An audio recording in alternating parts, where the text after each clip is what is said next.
بسم الله والصلاة والسلام على الحبيب النذير محمد وعلى آله وأصحابه أجمعين. اللهم تقبل منا صلاتنا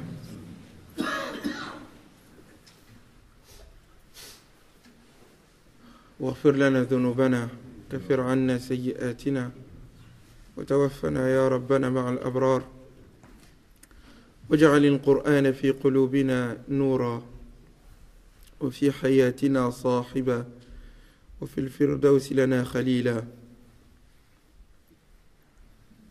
أما بعد، السلام عليكم ورحمة الله. لن أطيل الكلام كثيرا. Je ne vais pas beaucoup parler. On m'a demandé de faire un petit rappel le matin. Et c'est bien de commencer le matin par un petit rappel. Par contre, on n'avait pas prévu que je sois, et on m'avait pas prévenu que c'était moi qui devais être l'imam. Si ce n'était le respect du cheikh, là, j'aurais pas accepté justement. Mais al-muhim. C'était la surprise du jour. Ah, c'est une grosse surprise que Dieu accepte les prières. Al-muhim. On m'a proposé de faire un petit dars autour du Coran, du rapport avec le Coran. J'ai essayé de prendre 10 à 15 minutes. Il ne s'agit pas de parler beaucoup, mais de parler peu, mais bien. Et surtout de faire en sorte que chacun d'entre nous puisse, après ce petit moment, chacun d'entre nous puisse se dire, moi aussi je dois lire le Coran. La taghyira bi ghayri al-Qur'an. Il ne peut pas y avoir de changement profond sans le Coran. Et en réalité, si nous, musulmans, mais au-delà des musulmans, si l'humanité,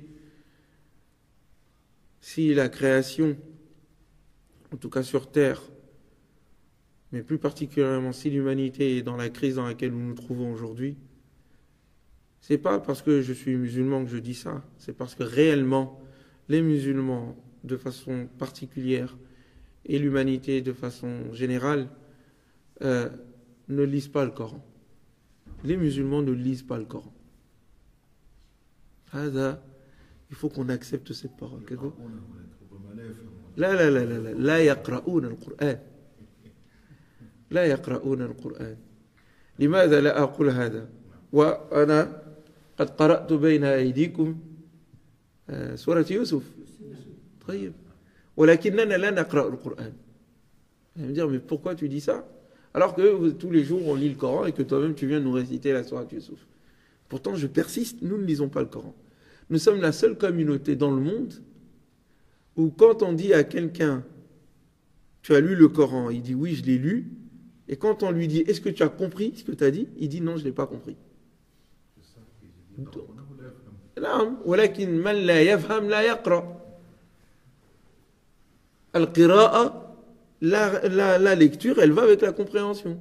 Quand vous avez un papier, vous ne comprenez pas ce que ça dit, et qu'on vous dit est-ce que tu l'as lu, vous dites non, je ne l'ai pas compris. C'est comme ça qu'on dit. On vous donne un papier quelconque. Un papier en mandarin chinois, un papier en anglais, un papier dans une langue que vous ne comprenez pas. Vous regardez, vous dites j'arrive pas à le lire. Pourquoi? Parce que je ne comprends pas ce que ça dit. Il n'y a que pour le Coran, on dit, on l'a lu sans l'avoir compris. C'est vrai ou c'est faux? Hier, j'ai regardé quand vous étiez en train de récompenser les enfants. Inch'Allah, vraiment que Dieu vous récompense de ce que vous faites.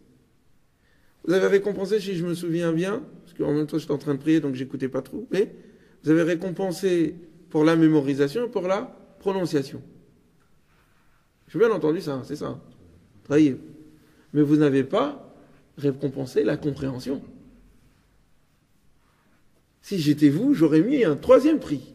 Le prix de la compréhension. Mais pourquoi on ne le met jamais? Parce que c'est pas ça qui nous intéresse.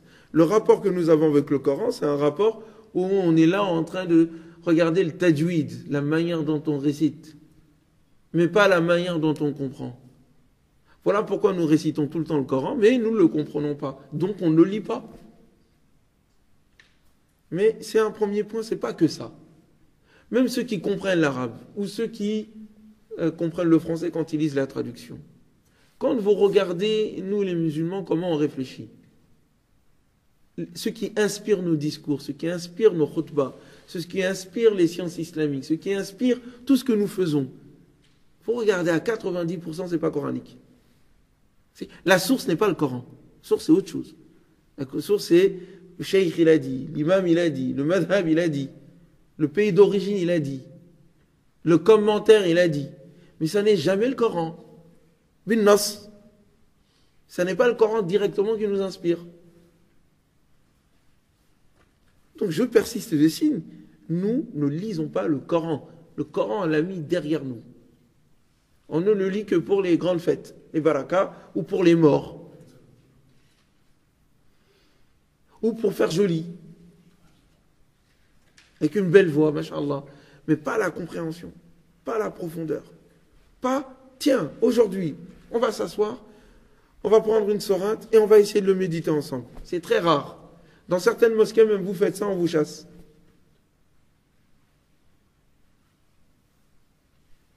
Donc je répète, nous ne lisons pas le Coran. Ce n'est pas le Coran qui est la source de notre réflexion. Ce n'est pas le Coran qui est la source d'inspiration. Ce n'est pas le Coran qui est la source de notre comportement. Ce n'est pas le Coran qui est mis à disposition de tout un chacun. On prend plus de temps à propager le madhab, on prend plus de temps à propager l'idéologie que le Coran. C'est secondaire. Je continue encore. Vous lisez les livres. Là, donc, je suis dans la phase de critique. Ensuite, je vais dans la phase de construction. J'arrive, Inch'Allah. Mais, donc, il y a quelque chose d'étrange. Les musulmans ont un rapport étrange avec le Coran. C'est le livre qu'ils lisent tous les jours, mais c'est le livre qu'ils comprennent le moins, premièrement. Même ceux qui font le discours que je suis en train de tenir, ils vont dire c'est un coraniste. Ceux qui m'insultent le plus à titre personnel dans mes conférences, quand j'ai lu le Coran, c'est les musulmans eux-mêmes. Ce ne sont pas les non-musulmans. Ce ne sont pas les non-musulmans qui me disent « Ousmane, tu parles trop du Coran ». Ce sont les musulmans eux-mêmes qui viennent et me disent « Ousmane, tu parles trop du Coran ». Ah, je parle trop du Coran, trop. Oui, attention, il y a aussi la sunna. Mais la sunna ne t'empêche pas de lire le Coran. C'est le contraire. Bien au contraire, elle te demande de lire le Coran. Où est le problème? Oui, mais les chouyours, ils ont dit, ah, tes chouyours, ils t'empêchent de lire le Coran, ils t'ont demandé de ne pas lire le Coran. Quel est ce rapport étrange qui fait que les musulmans préfèrent lire leur chouyours que le Coran lui-même? Je l'ai même entendu de mes propres oreilles. Il y avait un frère sénégalais, je me rappelle, un mouride, Hafizahullah, un bon ami à moi. Il me dit, Ousmane, mais j'avais le même discours là. J'ai dit, il faut lire le Coran, il faut lire le Coran. Il me dit, non, mais Ousmane, tu vois, wallahi, moi, quand je lis les qasidas de mon cheikh, wallahi, ma peau, je me sens plus à l'aise quand je lis les paroles de mon cheikh que le Coran lui-même. Ah non, mais il l'a dit. Mais moi, ce qui m'a intéressé, c'est de voir qu'il ait pu oser dire ça sans se rendre compte qu'il a dit quelque chose d'énorme. Mais lui, au moins, il a été franc. C'est la faute de son cheikh aussi. Non, c'est pas la faute de son cheikh, c'est la faute de la communauté musulmane. Parce que là, on pourrait dire oui, parce que c'est un mouride. Mais même ceux qui ne sont pas mourides, c'est pareil pour eux. Ils connaissent plus la parole de leur cheikh que le Coran lui-même. C'est ce qui est premier. Du coup, même quand on présente l'islam aux non-musulmans, vous voyez, dès le départ, on commence à parler. Là, attention, il y a des sectes, des groupes. Et c'est la mienne la meilleure, bien sûr. Ce n'est pas le Coran qui est mis en avant. Aux enfants, quand on est petit, ou à la mosquée, quand on fait les khutbahs. Vous voyez, les khutbahs, écoutez-les bien. Je ne parle pas du vôtre, bien sûr. Votre imam, il est machallah, il n'y a pas de souci. Mais je parle de manière générale. Vous écoutez bien les khutbahs. Les khutbahs ne sont pas fondés sur le Coran. Or, le prophète, alayhi salatu wassalam, ne faisait pas de khutbah par autre chose que le Coran.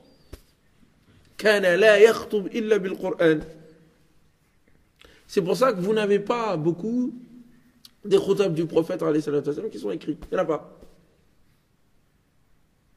Ça, c'est Cheikh Al-Ghazali qui a expliqué ça dans l'un de ses livres. Non, mais il y a à peu près 500 khutbahs qui ont pu être dits à l'époque du prophète, dans les 10 années qu'il a passé à Médine. Comment ça se fait qu'il y en a un qui a été écrit? On n'a pas les khutbahs du prophète. Pourquoi? On n'en a pas beaucoup, Arrête, tu en connais toi? Khutbatul Jumu'ah? أنت قلت بأنه كان يخطب القرآن فالقرآن موجود. لا لا لا لا لا. نعم فهمتني لماذا؟ pourquoi ils لم يسجلوا؟ لأنه كان يخطب بالقرآن الكريم فقط. فهمتم؟ طيب donc الرسول صلى الله عليه وسلم كان يربي بالقرآن وكان لا يخطب إلا بالقرآن وكان لا ينام ولا يقوم إلا بالقرآن وكان لا يطبق إلا القرآن وكان كما تعلمون خلقه القرآن أليس كذلك؟ طيب donc une importance pareille autour du livre. On est toujours en train de le réciter dans nos prières. Dans le ramadan, on est toujours en train de le réciter. Dans toutes les occasions, on le récite. C'est pas un hasard. C'est pour que ça façonne notre comportement. Mais, مثل الذين حملوا التوراة ثم لم يحملوها كمثل الحمار يحمل أسفارا. On pourrait changer مثل الذين حملوا القرآن ثم لم يحملوها. Donc on a le livre sur notre dos, on l'a par cœur, mais ça n'a aucun impact sur notre comportement parce qu'en réalité, ce n'est pas la véritable source. Comment en faire notre source? Il faut donc prendre conscience de l'importance de ce Coran. Que le Coran le dit à plusieurs reprises. أَفَلَا يَتَدَبَّرُونَ الْقُرْآنَ وَلَوْ كَانَ مِنْ عِنْدِ غَيْرِ اللَّهِ لَوَجَدُوا فِيهِ اخْتِلَافًا كَثِيرًا. Ne médite-t-il donc pas le Coran? Si il venait d'un autre que Dieu, ils y verraient beaucoup de contradictions. Le fait que le Coran vienne de Dieu, il n'y a pas de contradiction. C'est parce qu'il n'y a pas de contradiction qu'il nous demande de le méditer. Ça va ensemble. تدبروا لأن هذا القرآن يصدق بعضه بعضا. تدبروا. هل نحن نتدبر القرآن؟ لا. بل نوهم الناس, nous faisons croire aux gens que pour méditer le Coran, il faut être un savant qui a fait 10 années d'études à l'Azhar. Ah bon? Donc on fait du Coran quelque chose qui concerne l'élite, l'église musulmane. لأن عندنا كنائس. وما هي الكنيسة? Qu'est-ce qu'une église? C'est ceux qui disent que c'est que nous qui pouvons lire le livre et puis les autres, ils n'ont pas à le lire. Nous, notre religion a été basée sur le livre. Tout le monde peut le lire. Même un enfant peut te corriger dans la mosquée. Mais ça, c'est à condition qu'on en fait notre source de méditation. Le Coran continue à un moment donné, il dit أَفَلَا يَتَدَبَّرُونَ الْقُرْآنَ أَمْ عَلَى قُلُوبٍ أَقْفَالُهَا. Et ne médite-t-il donc pas? Regardez ce propos, c'est Allah qui parle, il ne médite pas le Coran. Ou ce sont des cadenas qui se trouvent dans leur cœur. Quand on ne médite pas le Coran, c'est un signe que ton cœur est fermé. Ton cœur est fermé. L'imam, il a fait un dars. Le dars de l'imam, c'est sa récitation du Coran. C'est comme si Dieu te faisait une conférence. C'est comme si Dieu te faisait une conférence. Donc tu te dois de te dire, mais quand Dieu il parle dans le Coran, il parle de moi, il parle à moi. Donc si c'est à moi qu'il parle, je peux le comprendre. Donc qu'est-ce que Dieu veut de moi quand il parle? Et je réfléchis et je médite. Dieu continue dans d'autres passages. وَلَقَدْ يَسَّرْنَا الْقُرْآنَ لِلذِّكْرِ فَهَلْ مِن مُدَّكِرٍ. Nous avons facilité ce Coran pour le rappel. Y a-t-il quelqu'un pour méditer? C'est comme si Dieu a appelé. Le Coran, il est tout seul dans son coin en train de moisir dans la bibliothèque et il vous appelle. لَقَدْ يَسَّرْنَا الْقُرْآنَ لِلذِّكْرِ فَهَلْ مِن مُدَّكِرٍ. Est-ce qu'il y a quelqu'un pour méditer? Est-ce qu'on médite le Coran? On ne médite pas le Coran. On a un livre de Dieu, on ne le lit pas. On ne le médite pas, on n'essaie pas de le comprendre. C'est étrange. Parce qu'on a été habitué. Pour nous, c'est un acquis, quoi. Or non, il faut se dire que c'est Dieu, subhanahu wa ta'ala, qui parle dans ce livre à moi. À moi, Anna.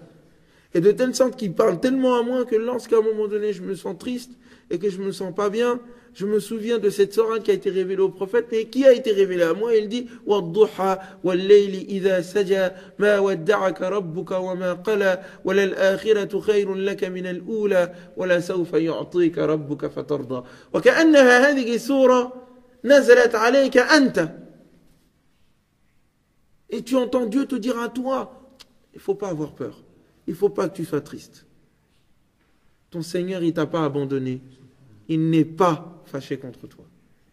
Et la vie de l'au-delà est meilleure pour toi. Mais il faut que tu en parles comme si c'était à toi. Il parle à toi là, dans la nuit tout seul dans ton coin, tu lui récites ça. C'est à toi qu'il parle. Dieu est à ton écoute, dans tes soucis, à ton écoute, dans ton problème. Et qu'il te dit à toi, l'au-delà est meilleur pour toi que d'ici-bas. Et qu'il se peut que même d'ici-bas là, il te donne quelque chose et tu seras satisfait. Et puis il te dit, rappelle-toi ton passé. Alam yajidka yatiman fa'awa. Alors on sait qu'il parle au prophète qui était orphelin, mais il parle aussi à toi. Tu n'es pas orphelin, mais tu étais petit. Rappelle-toi qu'est-ce que tu étais quand tu étais petit. Rappelle-toi que Dieu était déjà là avant même que tu saches qu'il est là. Et il t'a donné tous ses bienfaits. Et fais comme si, oui, il parle à toi. Tu étais pauvre, il t'a enrichi. Et tu étais ignorant et il t'a donné la science. Et donc toi aussi, tu dois être comme ça avec les orphelins. Il faut que tu sois bon. Et donc toi aussi, tu dois être comme ça avec ceux qui ne savent pas. Tu dois leur donner la connaissance. Et donc, tu dois être comme ça avec les autres. Tu étais pauvre, il t'a aidé, sois généreux envers les pauvres. Mais continuons.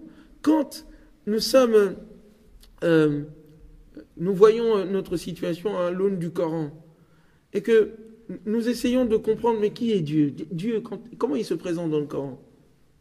Souvent, j'essaie de comparer le Dieu que nous avons entre nous et le vrai Dieu dans le Coran. Shaitan. C'est différent. Le Dieu du Coran n'est pas le Dieu que nous enseignons.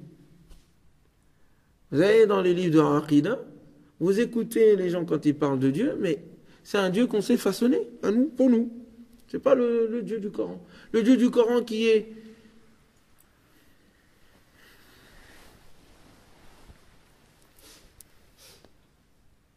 le Dieu du Coran qui se décrit comme miséricordieux.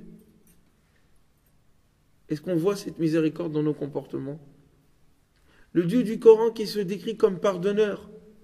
Est-ce qu'on voit ce pardon dans nos comportements? Le Dieu du Coran qui dit il est au-delà, il est plus grand que tout. Est-ce qu'on voit cela dans nos visions? C'est-à-dire, quand quelqu'un sait que Dieu est plus grand, il se dépasse tout le temps vers Dieu. Tout le temps, il essaye de faire plus.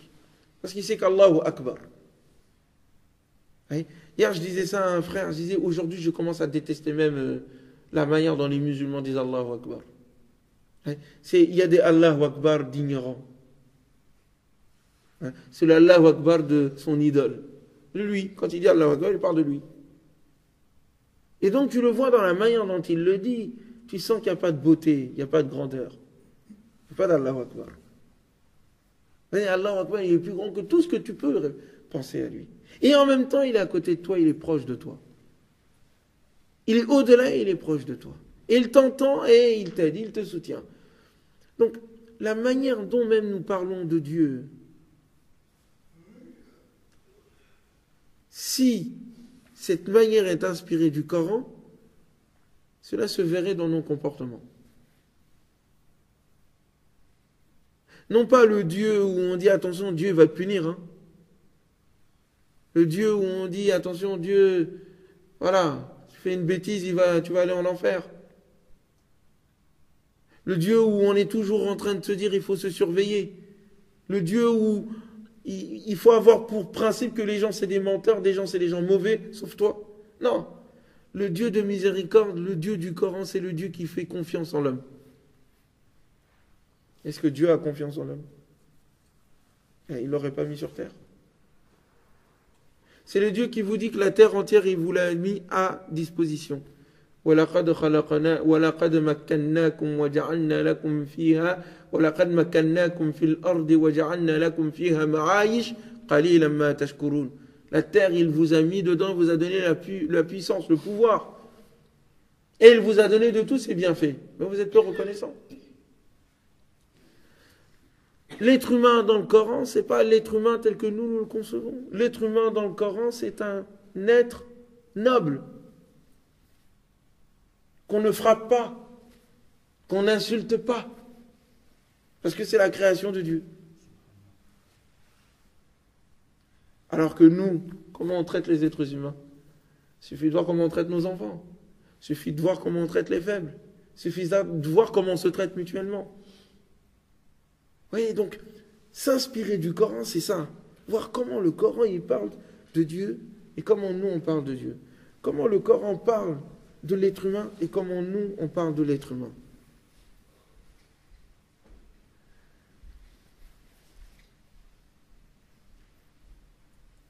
Mais il y a un souci parce que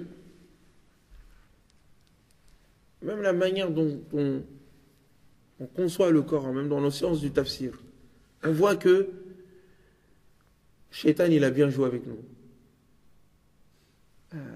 Il a très bien joué avec nous. Même dans la manière dont on enseigne le Coran, on enseigne par exemple qu'il y a des passages du Coran qui sont abrogés. J'aimerais juste qu'on réfléchisse un peu. Je sais qu'il y a des musulmans, quand tu leur dis ça, ils disent, mais si, c'est écrit dans le Coran que... Attends. Celui qui parle, il connaît. Réfléchis, toi, quand tu dis, il y a des passages du Coran qui sont abrogés, ça veut dire quoi? Ça veut dire quoi, le Coran est abrogé? Il y a des passages qui sont descendus du ciel. Allah a parlé. C'est écrit dans le Coran. Tu le lis tous les jours. Et tu dis non, son application, voilà. Mansour. Mansour, pourquoi? Qui l'a dit? Des chouyours l'ont dit. Est-ce que c'est écrit dans le Coran que le verset il est Mansour? Non. C'est pas écrit. Est-ce que le prophète sallam il a dit ce verset-là il est Mansour? Non plus. T'as pas de hadith qui le dit. Par contre, tu dis que an fulan, c'est hadig al-aya mansoukha. Kaif? Ensuite, on reproche aux non-musulmans ou à certains musulmans de dire que le Coran est dépassé. C'est toi qui as commencé cette affaire. Si tu dis qu'une partie du Coran est Mansour, et il faut que tu laisses à d'autres personnes dire c'est tout le Coran qui est Mansour. Vous avez ouvert cette porte. Laissez les gens aller jusqu'au bout de l'idée. Mais c'est extraordinaire. Donc il y a des passages entiers du Coran. Ils disent il y en a 500, 600. Mansour. Ils sont dans le Coran, ils ne servent à rien du tout. Et c'est pas fini parce qu'il faut comprendre, il faut réfléchir. Le Coran est Mansour, ça veut dire quoi? Que ça veut dire qu'il y a des contradictions dans le Coran. Parce que c'est un passage du Coran comparé à un autre passage du Coran. Les deux sont contradictions. Donc on regarde celui qui est venu avant l'autre et le dernier, il a coupé la tête du dernier, de l'autre. C'est ça que ça veut dire. Donc ce passage-là est en contradiction avec celui-ci. Et donc celui-ci, il a abrogé celui-ci. Donc ça veut dire qu'il y a des contradictions dans le Coran. Je n'ai pas dit tout à l'heure, le Coran il a dit le Coran dit il n'y a pas de contradiction dans mon contenu. Il n'y a pas de contradiction. Tout est ensemble. Nous on dit s'il y a des contradictions. Voilà ce qu'on dit quand on dit Ana Siré Mansour.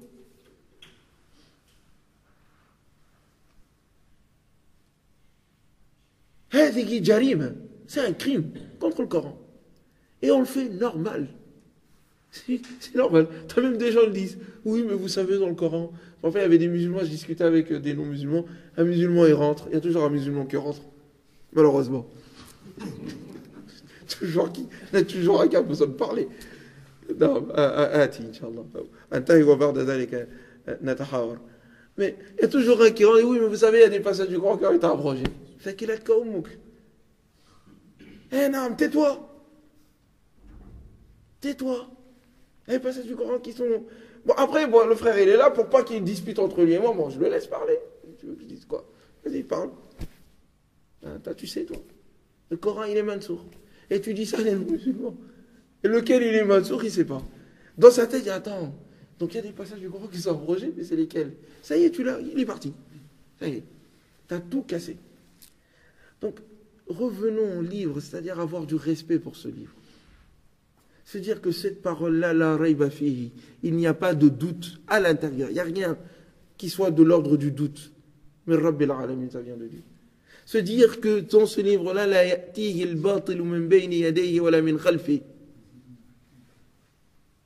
Le mensonge, il n'a pas de place dedans. Ni derrière, ni après, ni avant. Et c'est pas possible. Que kullul ayat mutamasika, tout se tient. Et je finis par exemple, j'ai 2 questions à vous poser, ensuite on pourra Inch'Allah discuter. On va voir si on médite le Coran. Et on va commencer à le faire. D'après vous, c'est toujours une question que je pose aux gens. Pourquoi Surat al-Baqarah s'appelle al-Baqarah?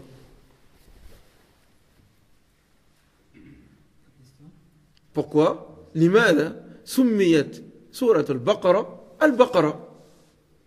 Et ne me dites pas que c'est parce qu'il y a l'histoire d'Al-Baqarah, on connaît ça. Il y a aussi d'autres histoires dans cette sourate. Pourquoi est-ce qu'il les a pas appelés, je sais pas, bon, moi je leur ai appelé Surat Adam ou Surat al-Khalifa. C'est le seul passage du Coran et il dit Inni ja'ilun fil ardi khalifa. C'est le seul endroit. Ou il aurait pu l'appeler Surat Jalut. Pourquoi il l'a appelé Surat al-Baqarah? Comment? نعم هذا معروف ولكن هذه السورة لماذا سميت بسورة البقرة؟ Imaginez-vous même un non-musulman ou vous-même, vous dites, une sourate, je l'appelle la vache. C'est quand même bizarre. C'est pas très flatteur. En plus, c'est pas une sourate qui parle de la vache. C'est-à-dire, il fait pas un discours sur la vache. Bon, pourquoi il prend cette histoire-là? Il dit, voilà, ma sourate, je vais l'appeler Surat al-Baqarah. Mais vous allez me dire, mais Asman, est-ce que c'est Dieu qui a appelé la Surat al-Baqarah al-Baqarah? Vous pourriez me répondre ça. Ça se trouve, c'est les compagnons, les musulmans, comme ça, mais il n'y a rien derrière. Je vous dirai, mais parce que vous, quand même, vous continuez à penser que dans ce Coran-là, il y a autre chose que le Coran. Il y a d'autres personnes qui ont mis leurs mains dedans. Si une sourate, vous avez un livre, le chapitre s'appelle le premier chapitre ou le deuxième chapitre, Al-Baqarah, il faut que vous vous dites c'est l'auteur qui l'a appelé comme ça. À moins qu'il y ait une preuve qui dit que quelqu'un d'autre l'a appelé comme ça. أنا عندي كل ما في القرآن من الله سبحانه وتعالى. هذا هو المبدأ. Pourquoi Surat al-Baqarah s'appelle al-Baqarah? Pourquoi Surat al-Jinn vient après Surat al-Nuh? Pourquoi? Vous avez Surat Nuh et juste après on parle de Surat al-Jinn. Pourquoi? Je veux dire, mais Osman, est-ce que ces sourates-là, est-ce que c'est Dieu qui les a placées comme ça? Parce que certains ils disent non, c'est les compagnons qui l'ont fait. C'est Allah. ما شاء الله بارك الله فيك يا أستاذ هكذا ورتلنا القرآن ترتيلا ولكن نحن لا نقول هذا نحن نقول أن الصحابة حتى النبي صلى الله عليه وسلم لم يرتب السور. On dit c'est les compagnons qui l'ont fait. Les compagnons ont fait ça. Ah, et le prophète il l'a pas fait. Et pourquoi le prophète l'a pas fait? Il n'a pas eu le temps. Il n'a pas fini le travail. Il a fallu que les compagnons le fassent après lui. Nous on raconte ça. Nous les musulmans, hein, on raconte ça à tout le monde. Le prophète est mort, le Coran n'était pas réuni. C'est les compagnons qui l'ont fait. Mais si les compagnons l'ont fait, donc c'est eux qui ont participé, si c'est eux qui ont organisé le Coran, donc ils sont les auteurs aussi. Mais ça sort comme ça de notre bouche, on ne se rend même pas compte de ce qu'on dit. Donc je reviens. Pourquoi Surat al-Jinn a été placée Surat al-Jinn après Surat al-Nuh. Revenons à notre Surat al-Baqarah. Alors, qu'est-ce que vous en pensez? Ya Ustaz, ma ra'yuk? ما شاء الله ولكن نتدبر معا يا أستاذ نتدبر معا. Mais vous voyez, c'est comme ça avoir le rapport avec le Coran. Non seulement se sentir que quand Dieu il parle dans le Coran, il me parle à moi, أنا شخصيا. Premièrement. Deuxièmement, que le Coran, il n'y a rien qui est fait au hasard dedans. كتاب أحكمت آياته ثم فصلت من لدن حكيم خبير. أحكمت آياته. Chaque verset a été mis à sa place, là où il faut, comme il faut. Il n'y a pas de hasard. Donc, les sourates, pareil. Le nom des sourates, pareil. C'est pas un hasard. Alors, ça c'est la réponse à 10 €. Alors, Baqarah, pourquoi? Essayez de réfléchir pourquoi, d'après vous. C'est pour les Yahoud. Non, قصة اليهود. نعم. C'est قصة اليهود. Allah subhanahu wa ta'ala, il leur a dit إن الله يأمركم أن تذبحوا بقرة. قالوا أتتخذنا هزوا. Vous connaissez l'histoire. Ensuite, ils vont poser plein de questions. C'est quelle vache? Elle est comment? Pourquoi? Elle est de quelle couleur? Etc., etc. فَذَبَحُوهَا وَمَا كَانُوا يَفْعَلُونَ. Très bien. Le Coran prend cette histoire-là, il en fait le symbole de la sourate. Quand vous donnez un titre à la sourate, à un sujet, ça veut dire quoi? C'est que pour vous, le titre, il résume tout le sujet. Ouais. Vous êtes d'accord? Pour vous, donc, Al-Baqarah, c'est appelé Baqarah juste parce qu'il y avait cette histoire. Mais dans ces cas-là, je répète ce que j'ai dit. Il y avait d'autres histoires dans cette sourate. Il aurait pu l'appeler autrement. Donc, quand vous lisez le Coran, il faut aussi vous poser les questions. Il aurait pu faire autrement. Il a fait comme ça. C'est quoi la sagesse derrière? Je vous donne quelques éléments de réponse. L'idolâtrie, qui a parlé? Il est où? Ah, voilà. L'idolâtrie, pourquoi l'idolâtrie? Parce que c'est seul qui empêche qui associe quelque chose à Allah, subhanahu wa ta'ala. Oui, mais quel est le rapport entre la vache et le shirk? Parce que c'est un symbole. Le symbole de l'idolâtrie. Le symbole de l'idolâtrie, comment ça? Où vous voyez le symbole de l'idolâtrie avec la vache? Des gens qui ont adoré la vache.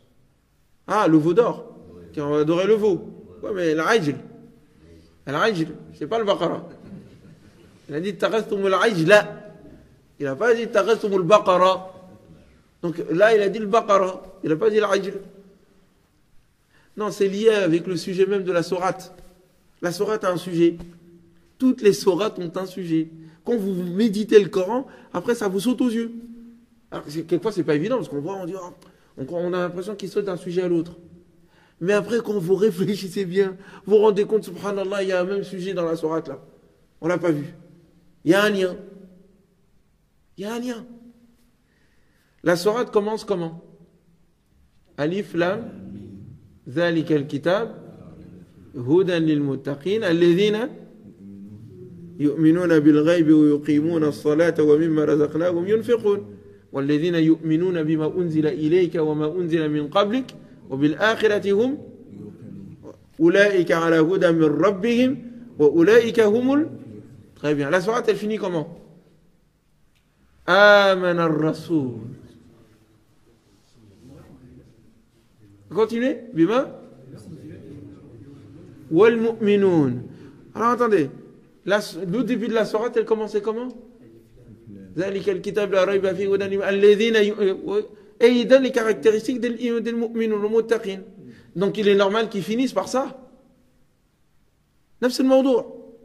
Il a parlé de يؤمنون بما أنزل إليك وما أنزل من قبلك. Donc ربنا ولا ما نسينا ربنا ولا تحملنا إلى آخر الآية.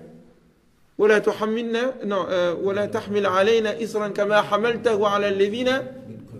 Donc la sourate est liée. Ah, les deux parties sont liées. La sourate a commencé et elle finit par le même sujet.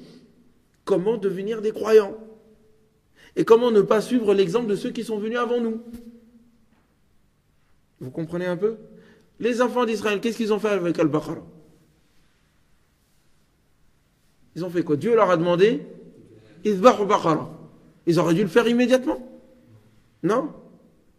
Ils ne l'ont pas fait. Et pourquoi ils ne l'ont pas fait?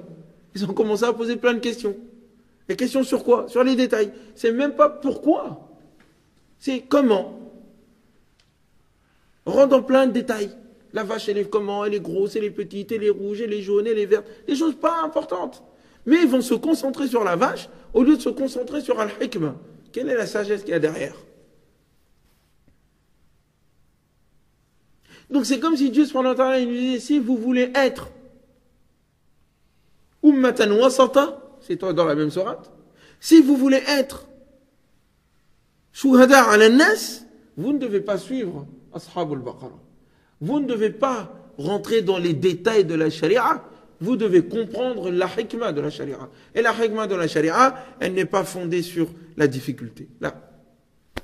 La yukallifu Allahu nafsan illa wus'aha. Donc si vous comprenez Al-Baqarah, vous comprenez toute la sourate. Toute la sourate, elle tourne autour de ça. La sourate, elle commence par raconter l'histoire passée, pour qu'on comprenne qu'est-ce qui s'est passé, et ensuite, il commence par Hadhihi al-Ummah. Avec la Qibla. Ensuite, il va parler de les 5 piliers, As-Salat, As-Zakat, Al-Hajj. Il va parler de At-Talaq, dans la famille, Al-Jihad, etc., etc., jusqu'à la fin de la sourate. Donc, je comprends pourquoi Al-Baqarah, C'est important. Si je comprends l'histoire des enfants d'Israël, je comprends le sujet de la sourate. Parce que la sourate, elle est venue pour mettre en place une nouvelle communauté qui n'est pas restreinte à une tribu, qui est universelle. Et pour qu'elle soit universelle, sa charia est basée sur la facilité, pas sur la difficulté. Et pour pas qu'il y ait de difficulté, il ne faut pas poser trop de questions sur les détails. Mais aujourd'hui, c'est ce qu'on fait, nous. Quand on vous enseigne la prière, ou quand on vous enseigne al-wudu, combien de temps on reste dans le wudu? Regardez les livres de fiqh. Il y a des gens, par exemple, ils vous enseignent le wudu pendant 6 mois. 6 mois! Et t'es pas sorti des toilettes. Et il t'explique comment l'eau, il fout l'attention, etc., etc. Pendant 6 mois. Alors que le verset qui parle de l'wudu, c'est un seul verset. Ya ayyuhalladhina amanu, idha qumtum ila as-salati faghsilu wujuhakum ila akhir al-aya. Et nous, on met 6 mois dessus. Voilà, on rentre dans les détails. On voit pas la hikmah derrière. La prière, pareil. Donc on alourdit là où les choses étaient de la facilité. Je réponds à votre question, à la question qu'on se pose, et on finit là-dessus. Pourquoi est-ce que Surat al-Jinn va après Surat al-Nuh? On pose la question. لماذا؟ لأن الله أراد ذلك. نعم ولكن لماذا؟ Est-ce que vous connaissez la Surat Nuh? Vous l'avez déjà lu? Est-ce que vous avez déjà lu? Quelqu'un connaît la Surat Nuh ici? Qui la connaît ici? Non. Ah, c'est important de lire le Coran comme ça. Nuh, je vois à peu près c'est où. إنا أرسلنا نوحا إلى قومه أن أنذر قومك من قبل أن يأتيكم عذاب أليم قال يا قوم إني لكم نذير مبين أن اعبدوا الله واتقوه وأطيعون. Donc nous avons envoyé Noé à son peuple. Avertis ton peuple avant qu'un châtiment douloureux ne leur arrive. Et il leur a dit, oh mon peuple, je suis pour vous un envoyé, un avertisseur évident. De n'adorer. Mon message c'est quoi? N'adorez que Dieu. Et suivez-moi. Et Dieu vous pardonnera. Ensuite il continue. قال ربي إني دعوت قومي ليلا ونهارا فلم يزدهم دعائي إلا فرارا. Je les ai appelés nuit et jour et mon appel n'a augmenté chez eux que la fuite. 1000 ans, 950 ans qu'il les appelle. Ils n'ont pas écouté. Et là, c'est les derniers moments. Il est en train de pleurer. Il parle à Dieu, subhanahu wa ta'ala. Il lui explique la stratégie, toutes les stratégies. Inni da'awtuhum jihara, thumma inni da'awtuhum sirran, en secret. Et quand à chaque fois que je venais, ils mettaient leurs mains dans leurs oreilles. Etc., etc. Ah, donc c'est l'histoire de quoi dans cette sourate? C'est l'histoire d'un prophète que le peuple n'a pas écouté. Le peuple n'a pas écouté. Et voici ce qui leur est arrivé. Ils ont été châtiés. Surat al-Jinn, c'est quoi? Juste après. Parce que quelqu'un qui finit la sourate noire, il pourrait se dire, le prophète lui-même, alayhi salatu wa salam, mais vraiment, mon peuple ressemble à cela, là. Ils vont jamais m'écouter. 950 ans, même son fils ne l'a pas écouté. Pour vous dire la dureté de ce peuple. Pourtant, le prophète Mohammed, il y a un autre peuple qui va l'entendre, ce n'est même pas des êtres humains. Donc vous voyez le lien. قُلْ أُوحِيَ إِلَيَّ أَنَّهُ اسْتَمَعَ نَفَرٌ مِنَ الْجِنِّ فَقَالُوا إِنَّا. Les djinns sont plus sincères et plus intelligents que nous. Et il leur a fallu juste la récitation du Coran pour comprendre. Ils n'ont pas demandé le tafsir de Fulan et de Allan. Non, ils n'ont pas demandé tout ça. Ils ont entendu. قُرْآنًا عَجَبًا يَهْدِي إِلَى الرُّشْدِ فَآمَنَّا بِهِ وَلَنْ نُشْرِكَ بِرَبِّنَا أَحَدًا. Donc on voit le lien. On a une sourate qui finit par le châtiment d'un peuple. Son propre peuple ne l'a pas écouté. Le prophète, il est lui-même dans ces difficultés-là.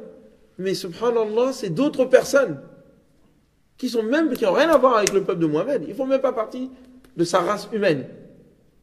Ils ne font pas partie de notre monde. Eux, ils ont entendu le Coran. Donc ça veut dire, Mohammed, continue ton appel. Ceux qui aujourd'hui ne t'écoutent pas, ce n'est pas eux qui comptent. D'autres personnes vont t'entendre. Regarde ceux-là. Tu t'en es même pas rendu compte. Eux, ils ont entendu. Vous voyez le lien? Donc, la sourate qui vient après Sourate al-Muzammil, on comprend. Il faut donner le secret, la patience, la recette de la patience au prophète, alayhi salatu wassalam. Ya ayyuhal muzammil, qumil layla illa qalila, nisfahu aw inqus minhu qalila, aw zid alayhi. Vous voyez le lien? Mais je préfère ça avec tout le Coran. Il suffit juste de méditer. Vous saisissez? Taïeb, ça c'est le signe qu'il faut arrêter.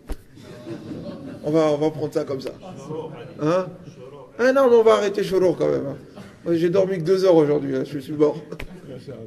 Mais si vous avez, Inch'Allah, des questions ou si vous voulez rentrer dans plus de détails, Inch'Allah, je suis votre ami.